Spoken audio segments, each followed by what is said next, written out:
Heto na nga guys, di nagpapahuli si Marites guys pag nag-auction niya na yan.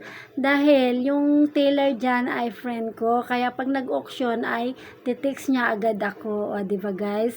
Kaya ito naman si Marites na mahilig sa mga ganyan ay punta agad. Siyempre guys, investment din yun. O diba guys? Mas maganda kasi itong i-invest ko kaysa lupa. Dahil ang lupa nagbabayad pa ako ng amilyar. Ito naman, hindi na ako kailangan magbayad ng amilyar kasi hindi naman masyado itong kamahalan.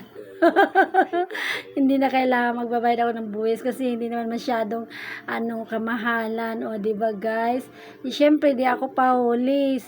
Thank you Lord, nakakuha tayo dyan ng 3 items. O diba guys?